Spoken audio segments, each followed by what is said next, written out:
Miami-Dade College has created a magazine by MDC students. It's called Art Sci-Fi, a magazine for everyone. This magazine is brought to you by the Writing for Electronic Media class, also known as RTV 1100, which meet on Monday and Wednesdays from 9 a.m. to 10:30 a.m. Art Sci-Fi talks about anything and everything that involves media, fashion, pop culture, and great tips on how to reach your goals and be the best you can be. Recently, the class got a chance to meet up with some important names, like television and editing producer Angel Padilla, who works for Univision Communications Network. Here's a little preview of their interview. What I did was I began to take, lighting courses, okay? And lo and behold, what happened is that I fell in love with television, okay? And then I became a television producer. And so I said, forget about the math. Let me get into the TV world. And then I fell in love with that. So that's how come I became. And actually, I graduated again from school. So I have a double degree, and I graduated again. Okay, and so the doors opened up for me. Thank God that this happened to me, and because I really love what I do. Not that I even love engineering, but believe me, mechanical engineering is a lot of math.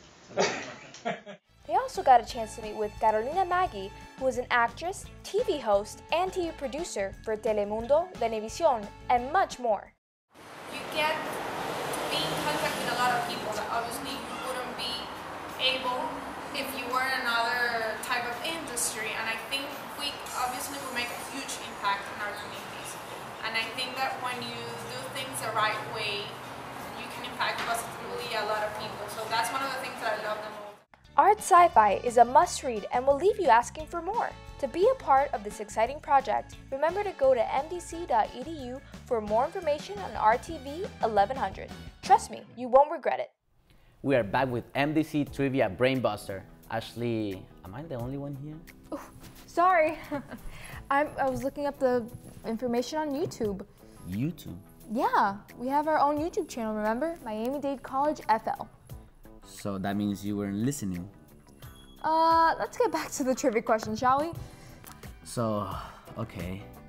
If your answer was D, Kendall Campus, that was correct. Very nice. See, I knew it. Sure you do. Well, keep watching for more info and prepare for the next Trivia Brainbuster Challenge. Till next time, I'm Andrea. And I am Roberto. Thanks for watching, and we'll see you soon. We hope you liked the previous presentation. Miami-Dade College Magazine TV is ready to present to you the following TV segment. Enjoy! Grossed out because you heard someone passing gas? Well, think again before you say, ew. Flatulence, defined in medical literature as flatus expelled through the anus. It is normal for humans to pass flatus per rectum, although the amount of frequency may vary greatly between individuals. Oh, hey guys. Hey Eddie, how are you? Not too good. Oh no. My girlfriend just dumped me. Says I'm passing too much flatus through my anus. Well, what happens, Eddie, with most people is that they're not informed that it's perfectly natural that flatus is brought to the rectum by specialized contractions of the muscle in the intestine and colon. The noises commonly associated with flatulence are caused by vibrations of the anal sphincter and occasionally by closed buttocks. Huh. Well, that's great news. Can't wait to share this with my ex. Is there a website I can find more information on it? Absolutely. More than 60% of the population suffers from excessive flatulence, and both the noise and odor associated with flatus leaving the anus can be sources of embarrassment or comedy in many cultures. For more information, visit www.flatulanceinamerica.gov. Thanks, guys. You're welcome. We hoped you liked the previous presentation. Miami-Dade College Magazine TV is now ready to present to you the following TV segment. Enjoy!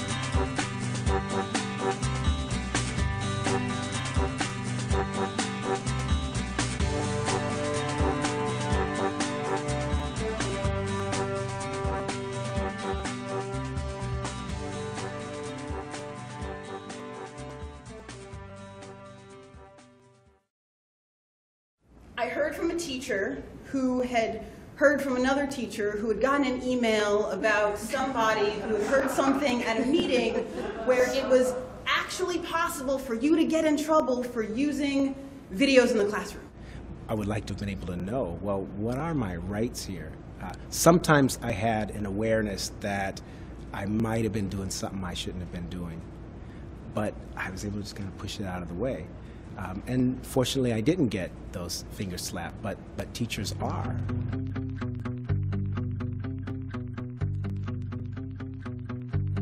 A teacher that uses his guidelines may have very good intentions, but in fact what they end up doing, whether they're aware of it or not, is they're relinquishing their opportunities under the law. The opportunities under fair use are flexible so that we can adapt the standard of fair use to meet changing needs, changing technologies, changing materials, changing circumstances. The so-called fair use guidelines on topics like photocopying and off-air taping are rigid, conservative, outmoded interpretations of the law, not the law itself. They no longer reflect the realities of the classroom, if they ever did. Today, they are strangling educational practice rather than enabling it.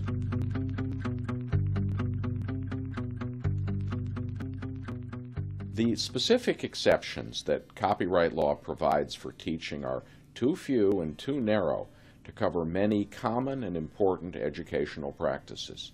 So to do their best work, teachers also need fair use. Documentary filmmakers defined what they meant by fair use. And now, using their code of best practices, they are able not only to lower their costs, but to make better work. What constitutes fair use depends on the situation.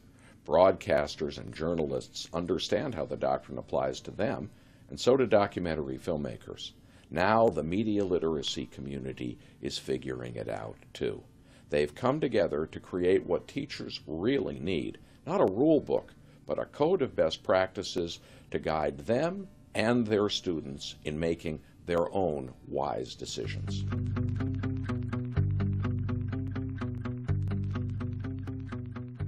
Media literacy organizations banded together to explore what their members think is fair. They met over the course of a year in cities like Philadelphia, St. Louis, Chicago, Boston, Austin, Texas, San Francisco, Columbia, South Carolina, Ithaca, New York, and New York City, to create the Code of Best Practices in Fair Use for Media Literacy Education. Fair use allows you to use copyrighted material without permission or payment when the benefit to society outweighs the cost to the copyright owner. Fair use helps to prevent copyright from becoming a charter for private censorship. Fair use is flexible and dynamic. It favors transformative uses, those which add content to and repurpose copyrighted material, and it's the law, part of the Copyright Act of 1976.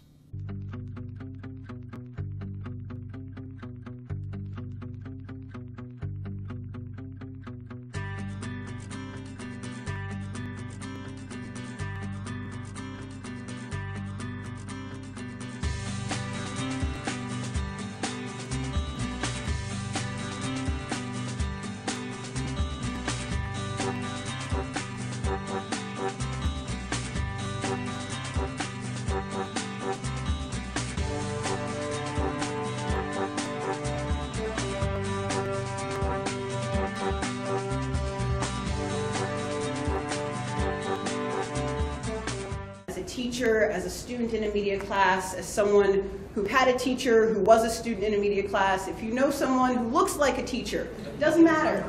Go to them, talk about fair use, talk about why it's so important, talk about what kinds of things can be used in the classroom, should be used in the classroom. If it's not a part of fair use, why isn't it a part of fair use? Educators need to be able to claim their right to use fair use, and we need to teach it to our students.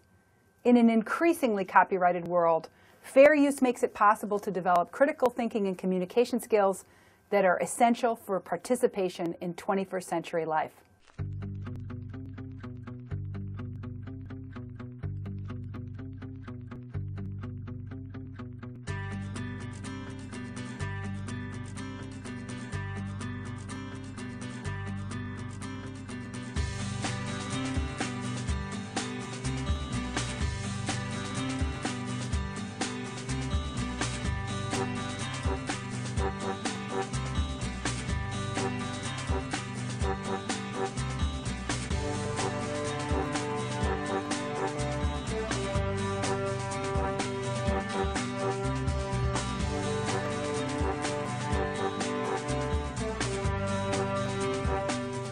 welcome back to Miami-Dade College Student Magazine TV show. My name's Diana and we're ready to show you our next story. Hi everybody, my name is Henry and as she told you, we're ready to launch our next clip. She's a beauty from Colombia. She has hips that don't lie y ella conquistó el mundo con su waka waka.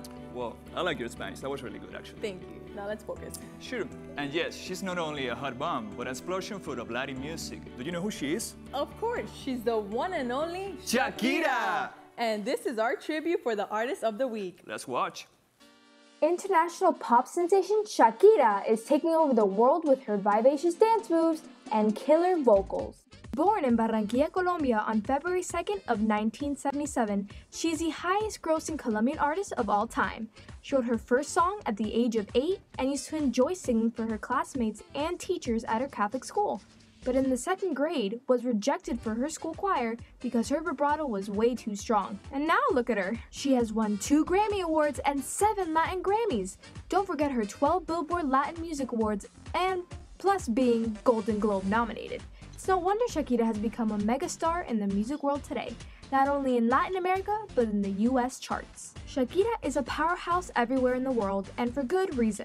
She writes her own music, and besides being so humble and talented, she is also a humanitarian.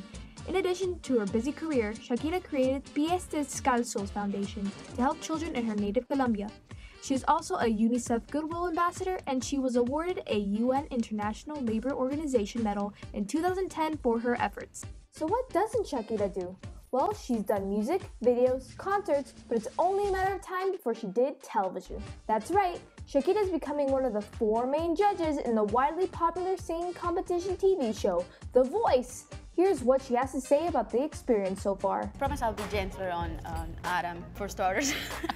Not too much, just a little bit. Just a little bit. You know, man, we gotta keep them on their toes. Can you shut your pie hole for 2 seconds? I just want to say something. Oh, wait, man! Because I'm very opinionated. I have an opinion for every single thing. If you join Team Shakira, you could win this one. But I heard your voice, and your voice is powerful. I was just mesmerized. I was hypnotized. Out of the 3 of us, the most country one here is me. Is that right? Wait a minute. That's right. And now this is the opportunity to actually blurt out those opinions and be critical, but in a very constructive way, and see how I can help other colleagues, because these are artists and who are competing in this show. Yeah. I'm the only girl here, so that's a little bit of an advantage, I think.